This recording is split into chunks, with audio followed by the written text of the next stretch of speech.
What is up, everybody? Welcome in to another great day in the hobby. It is Jason here with you. I am joined by big, sexy Bradley Crenshaw. As always, it is episode 33 of the DCI Podcast, our Larry Bird, Larry Legend episode number 33. Larry or Kareem, either way. Or Kareem, yeah, that's right. Couple good 33s. Absolutely. Larry is one of my all-time favorites and one of the best videos you can find on YouTube is the compilation of Larry Bird trash talking his opponents and then backing it up in the game. There's like it's the funniest video on YouTube. It is hilarious. It's great. I've seen them. You know what I'm talking about? Yeah, they're awesome. My favorite one is when he goes to I think they're playing the Knicks and he asks the ball boy before the game. He says, "Hey, go find out what the scoring record is in the building." You know what I mean? Because I'm going to set it. And the ball boy comes back and talks to him, and he's like, all right, it's like 52 or something like that. And Bird checks out of the game at the end of the third quarter or something like that with 57 points through three quarters, and he didn't even play the fourth quarter, and he got the record. Yeah, so that's awesome. There's so many stories like that. So episode 33, Larry Bird episode, bunch of awesome stuff to cover this week. Let's start with a little football. How'd you do in your predictions?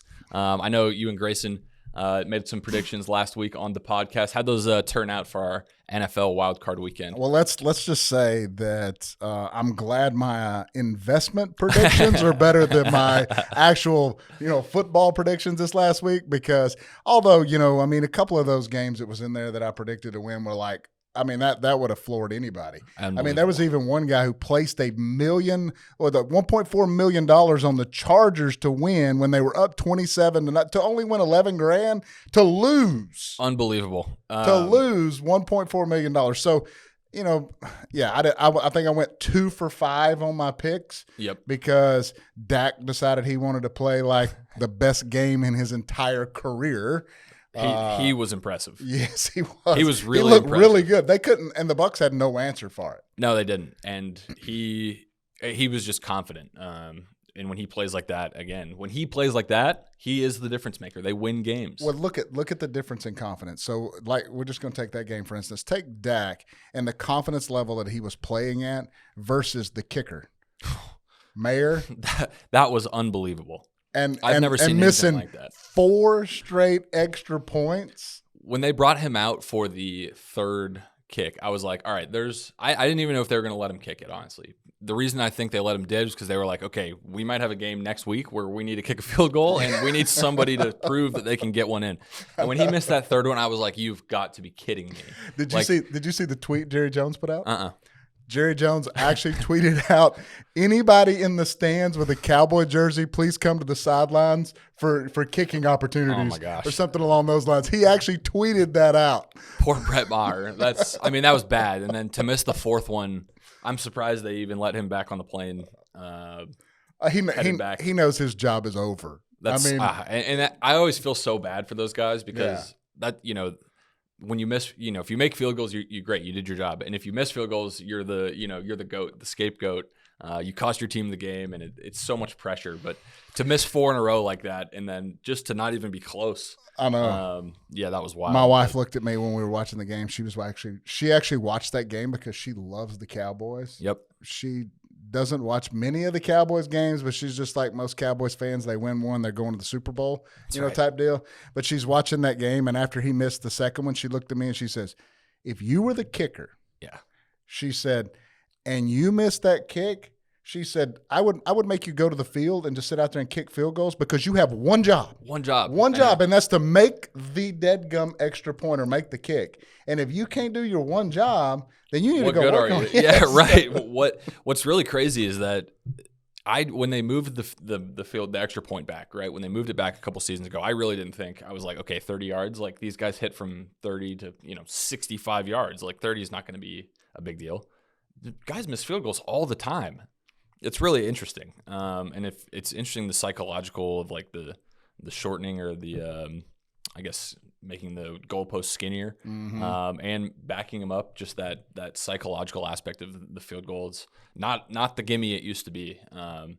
So yeah, that was interesting, but good for the Cowboys. Very excited for Dak. Again, I'm a huge Dak fan as a person. He's not my favorite quarterback. I don't think he's the best quarterback out there, but when he plays like that, he's fun to watch. I'm really happy that he put a performance together like that for his sake. Yeah, he's a good dude. I mean, I've run it right here behind the office. He loves Nate's Cajun food place back here. I've run into him back there a few times, so he is a good guy. The other quarterback that I like, I'm a fan of. I know you're not as big of a fan, but Trevor Lawrence had himself quite a comeback victory.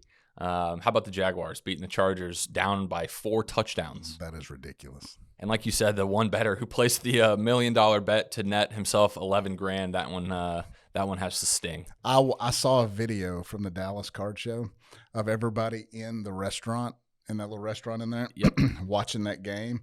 And somebody posted a comment and posted across the screen, said, "Can you notice who the Herbert investors are and who the Trevor Lawrence investors are?" Because those people were jumping out of their seats because Trevor Lawrence won. That was I was more jealous that he got to go eat Waffle House afterwards. I saw that. He goes and celebrates at Waffle House. That was so cool. Crazy to throw 4 picks and then to, keep the poise and come back and win that game. I feel really bad for Justin Herbert, but I think they're going to get him a new coach. New coordinator in San Diego or in LA, and then he's going to be tough to beat moving forward. The fact that he led that team to the playoffs was something not to be overlooked. I think he's the real deal. Yeah, he's definitely a good quarterback.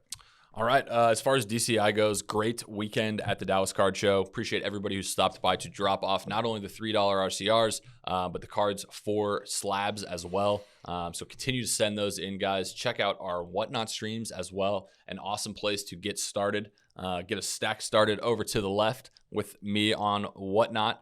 4 to 5 days a week, we're running those streams, having a blast doing it. So make sure you guys hop in and check us out. What all are you running on there? This week or in general? Just in general. What's a typical week look like? Oh, man. A typical week looks like UFC, WWE, MLB, NFL, NBA, WNBA, NASCAR. I feel like I'm leaving some out, but we literally cover everything. So if you're a fan of anything, we have you covered. I will get you something at a good price. Again, fun place to hang out. And we are leveling up our setup as well. So I've got a sweet new streaming setup office. We're going to have it. It's right across the hall. Right across the hall. Yeah. And nice. Just continuing to level that up. So awesome way to get involved with DCI or involved in card community just in general. Definitely check that out on our Whatnot. Our main topic for this week's episode is going to be something a little, obviously something that was in the front, the headlines of every aspect of media, whether it was sports media or not, the Damar Hamlin injury in the Buffalo Bills game and kind of the effect it's had on the card market, specifically his cards.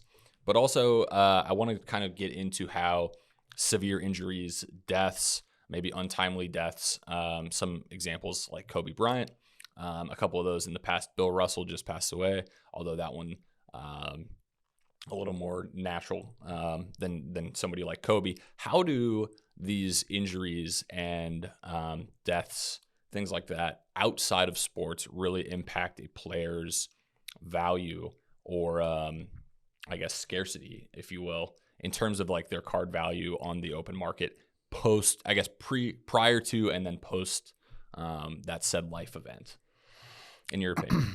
I mean, I honestly don't feel like it should impact at all, to be 100% honest with you. I believe that if you was a collector of that player, you liked that player, and you wanted to continue, investing or buying that player, you do so, and it shouldn't have a influx in price just because they had an injury or they pat. Now injury like season ending injuries are different, but not like an injury like Damar Hamlin had, and people trying to capitalize on that. I thought that was absolutely wrong. Yeah. But a lot of people, when somebody passes away, they flood the market, just like Pele, recently. Absolutely. And a lot of those guys. And in my opinion, that has no effect on the player's value going forward. All that does is it's something people look at it as a news headline, and they try to capitalize it on the news headline portion because people are talking about it. And so they go to unload those cards or sell those cards thinking they're going to get the top dollar, which some cases they do, but peaks and comes right back down. Right. And I think the peak of those cards is more in line with the people who aren't educated enough in the hobby Sure. To understand when and where to buy. And it's more of the newbies that are like, oh my gosh, Pele died. I need to get a card. And so it causes a little bit of spike. And they're like, well, wait a minute. Oh, wait. And now I start doing my research. You could buy that card for, a half, the half of what it was, a week prior. So Sure. it's just like when Pele did die, I got texts from friends of mine that aren't in cards at all. Yeah. And they were like, hey, does that increase the value? Got any of his cards? It's just a mindset 100%. because they think the guy has passed away and now all of a sudden his card prices are going to go through the roof, when in reality his rookie cards were printed long ago. Exactly. It's not like they're printing them now and there's going to be a scarcity of his new cards going forward. I'm glad you bring that up, because I brought Kobe Bryant up, Pele the same way. Kobe, a little bit different because, again, he was much younger and it was such a sudden kind of, event that ended his life, sadly.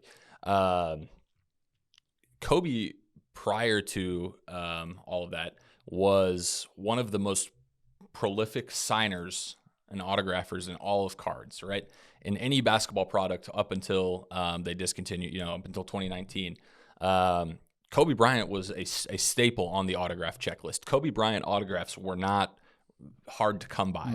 And you can go to shows now and you'll see thousands and thousands of Kobe Bryant autographs. But when Kobe passed away, you saw like you said, a huge influx in Kobe autographs hitting the market. But also I think the fear that all of these Kobe autos are going to dry up. There are no more available. Like, obviously he's not signing any more autographs. Where does the scarcity of somebody like an untimely death versus maybe, or an early retirement, things like that, maybe Andrew Luck, something like that. How does that play into somebody's, again, I guess you kind of got to know where they started. But how do you look at that in terms of like an investment? So I never considered Andrew Luck to be a influx in price. Whether I don't care to own an autograph of his. He never proved anything in the NFL for me to be a collector of, Andrew Luck. Somebody like Kobe, on the other hand, yes, I mean his autographs. Of course, he's not signing anymore. Right. I mean, but he, just like you mentioned, he signed a lot. Right. So there is a lot of Kobe autos on the market. The autograph versions of a player's death, of course, should increase a little over time, right, but not a huge influx in those. Right. And that just depends on also the player. How much did that player sign?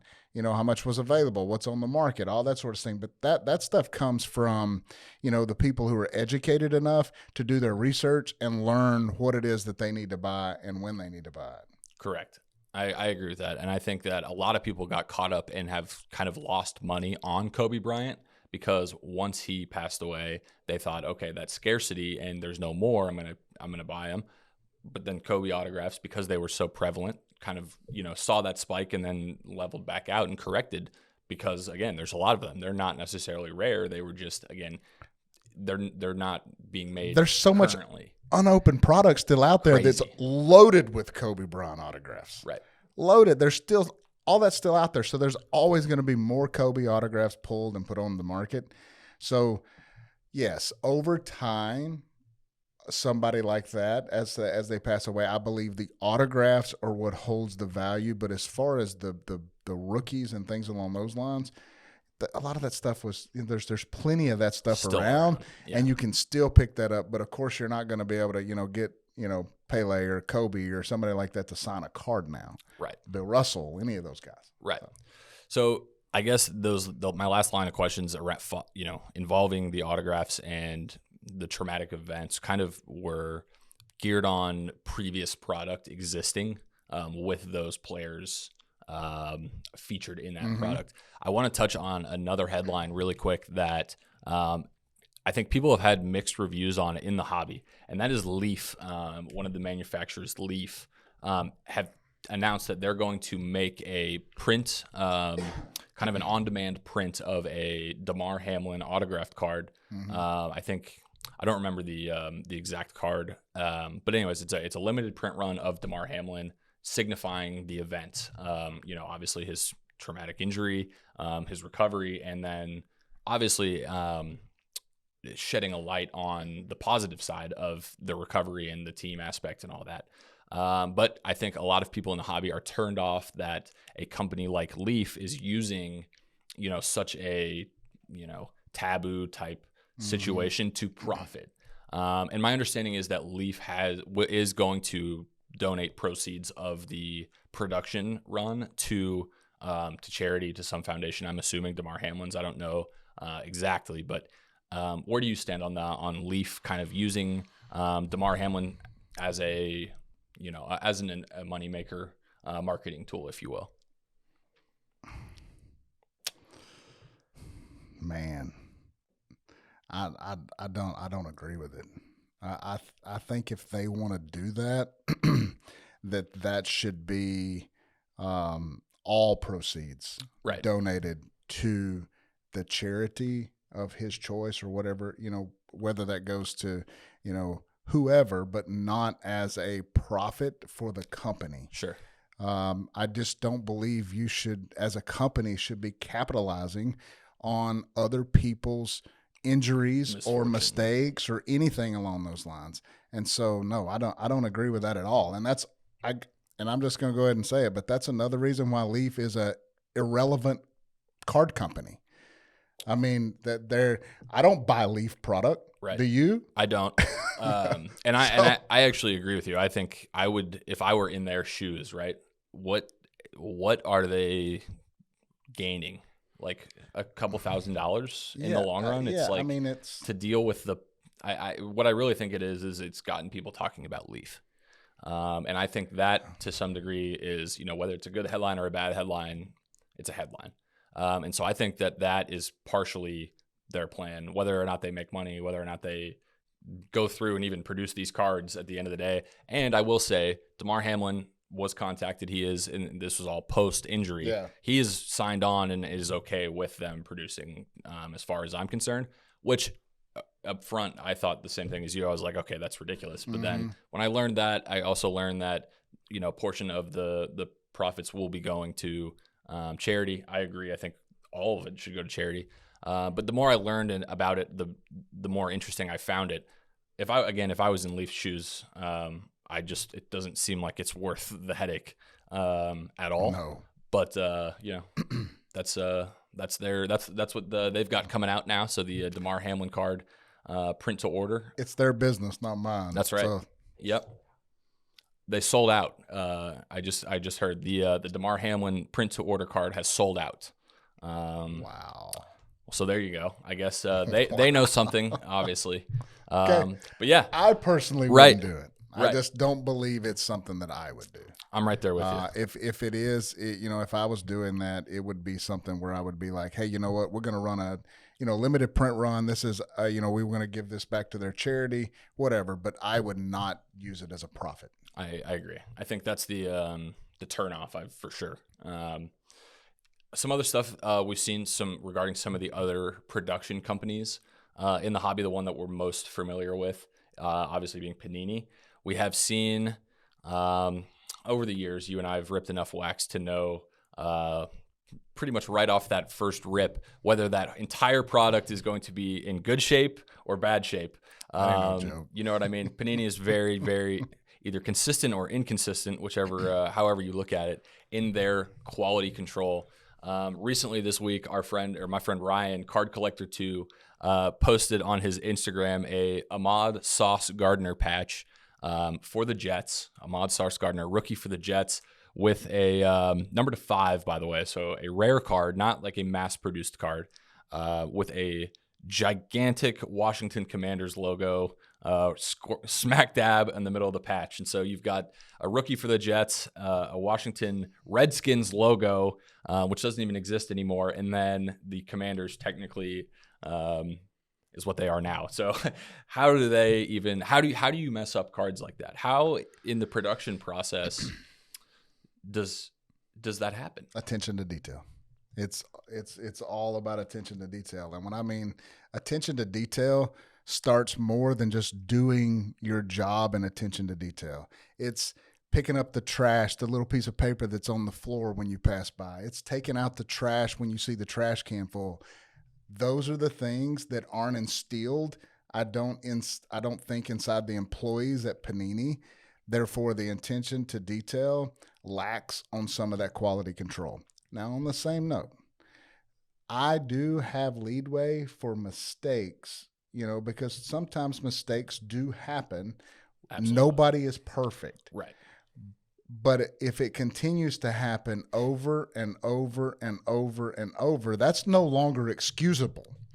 Right. That is we are not doing our jobs properly, and we need to put more focus on the attention to detail to make that job better. So, and we've heard the quality control for Panini getting worse and worse. And Panini's just right up the street. Right. But worse and worse and worse every year. And a lot of speculations around the hobby is because Panini is now selling out to Fanatics and they don't care. And it's just like, that may not be the case. They still have a business to run, and we don't know what that's going to transpire, what that's going to look like in 5 years. What's Fanatics, play in the card market? Is Panini's office still going to be in business? Is Panini still going to be printing the cards? Yeah. We don't know any of that. Everybody has their theories. Right. So the way I look at it is you're still in control of the market. You still print the cards. You're still producing and putting the cards in the market. You need to pay attention to detail and fix the issue. Right. It's still your name on the product. Yes. Right. It's not Fanatics Prism yet. No. It's Panini Prism, which is why you see, I think, like you said, year after year, product after product after product. It's so frustrating. Now, I'll tell you now on the same note, I don't expect every card to come out of a pack be Jim. Because 100%. if it come out of then you don't have the opportunity to educate people in the hobby how to look at their cards. Right. So I don't ever expect the cards to be Jim, but I will tell you one thing that's so frustrating because I am a Prism guy. That's what I like I like to open. I like to open Prism, National Treasures, Flawless, that sort of stuff. But going and opening a case of Prism football like we did this last year and finding that 95% of the production run in that is 8s or better or 8s or worse. Yeah. You only have a small portion of cards in that production that are worth 9s and 10s. Or even mint condition. Yes. Yeah, right. They're so off-centered. They're so print lines, terrible print lines. And that to me, for the price of the product, is ridiculous because that product used to be $200 box. Yep. And now it's $2,000. Used to buy a case for $2,200. Yep. $2,000, even less than that if you go on back. And so what really is irritating is that, again, as they raise their margins, there isn't that, response in quality control, right? Correct. And I think where people get really irritated is like, okay, you're literally printing money.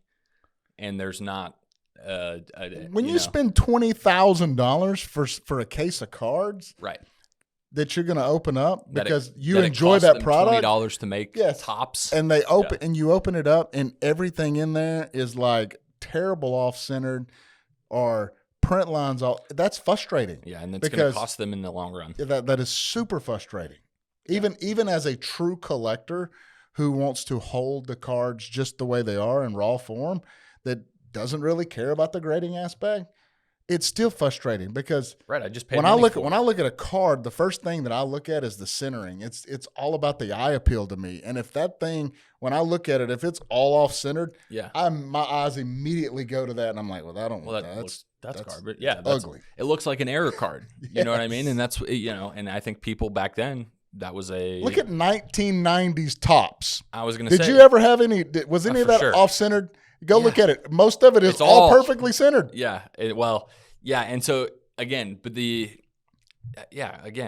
the why, for the cost of that product though is drastically different. You know what I mean? I'm not expecting them to then go. And again, but Topps, again, I think Topps kind of got away with it earlier on when the production process was, again, just rampant. They were printing so much that, when cards would get messed up, it was, oh, it's an error card. You've got an error card, and now. I remember buying Topps Chrome boxes. Topps Chrome during 03, 04. I remember buying those boxes for $55 a box. Yeah.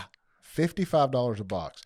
And the condition of those cards, in most cases, were really good. Really good. I mean, there's some off-centered stuff that's out there, but for the most case, it was really, really good for $54. Right. And they didn't make nearly as much. And so that's why I think it's frustrating that over time, quality control continues to get worse. And I'm wondering, in your opinion, is this currently the rock bottom of Panini's quality control, or are we in for continued downtrend? I mean, the errors on the patch swapping, yeah. I mean, that's stuff they should have caught, should have been fixed. But I mean, quality control to me is more on the large scale of the print run. Yep. And that's the things that they can control more. Yes, more and than they need to put more focus on, because I believe you are going to, this year, you're going to start seeing people, they're not paying the prices of what they. Well, you've already seen wax prices start to drop. Yeah, and it should. Absolutely. For the value of the product and just the availability. Yep. I mean, take. I mean, I just opened up a case of that Optic H2 basketball. Mm-hmm. I mean, your number one pick in there is who? Cade Cunningham. Okay. So you pull just a base rookie of Cade Cunningham. Yep. Out of that, you what's it worth? $5 maybe. Yep. That's what it's going to be. But therefore, you're going to pay $2,500 for a case, in hopes to pull, something, astronomical, but the chances of doing that is so slim, right? And it's just, I don't see the value of that stuff being up there like that. I am right there with you, and especially the big four sports. They just have gotten so high, and whether that's to the breakers buying it up, the demand being there and the supply being less. I don't know, but I also think just as the market softens a little bit, we start to see wax prices continue to drop, which is nice as somebody who likes to rip wax. Feel bad for all those people who've been stacking it up in their closets. I know. I'm ready to buy it and rip it. I'm ready to buy it from you and rip it because it's going down. They're gonna have that. That they're still gonna want that 2020 prices. Pre-orders. If you're pre-ordering some stuff, you're in trouble. Last but not least, we've got another full weekend of divisional round NFL football. Let's get some predictions. Okay. All right. Let me see if I can do better this time. All right. Jaguars. Who are the Jaguars playing? Chiefs. Yeah. Okay. Next.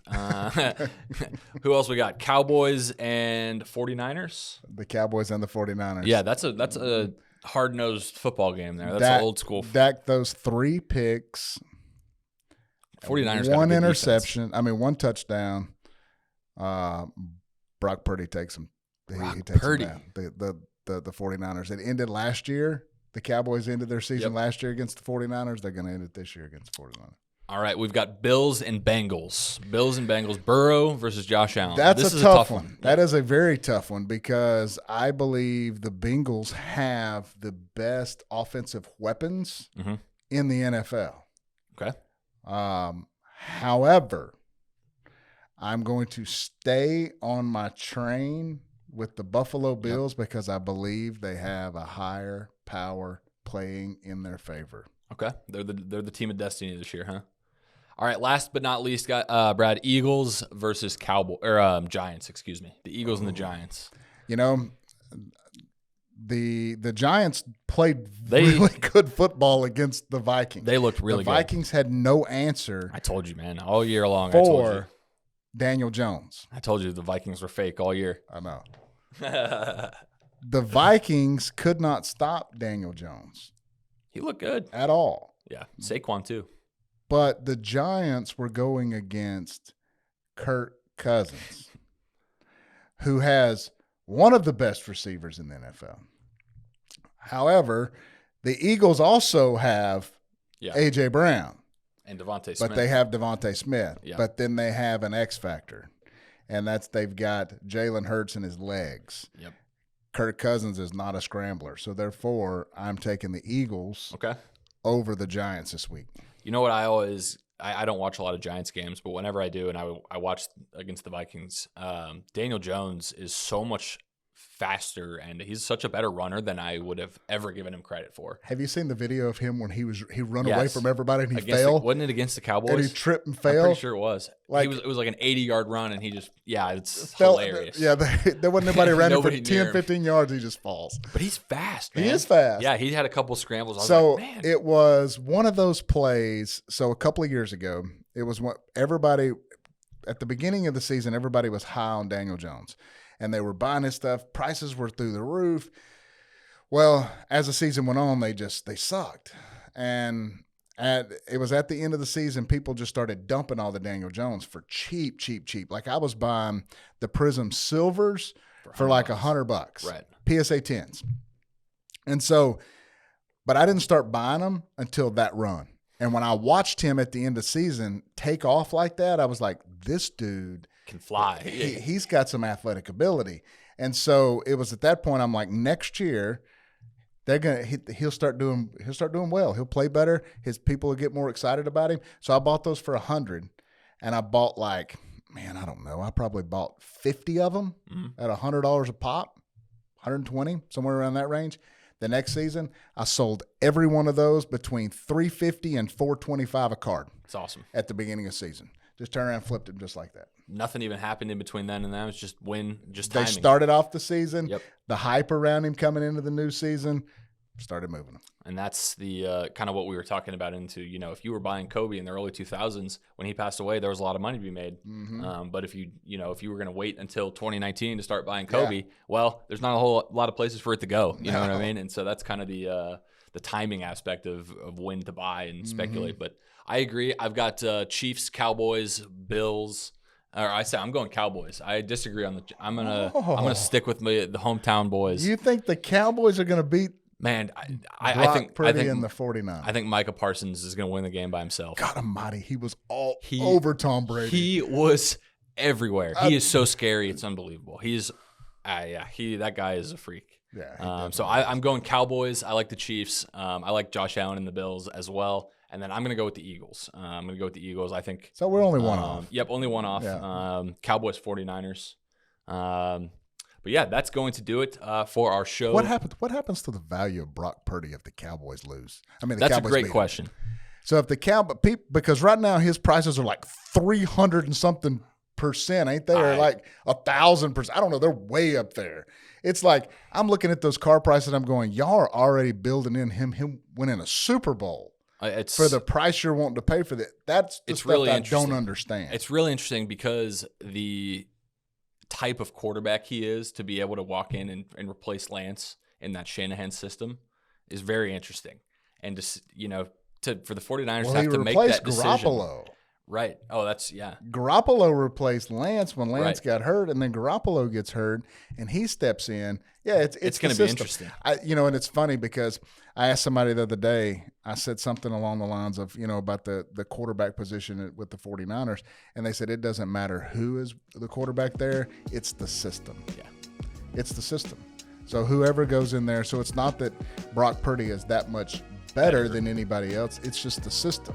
And then now he's playing on a 6-game. He hasn't lost. He's 6-0. Right, and the system works for him exactly.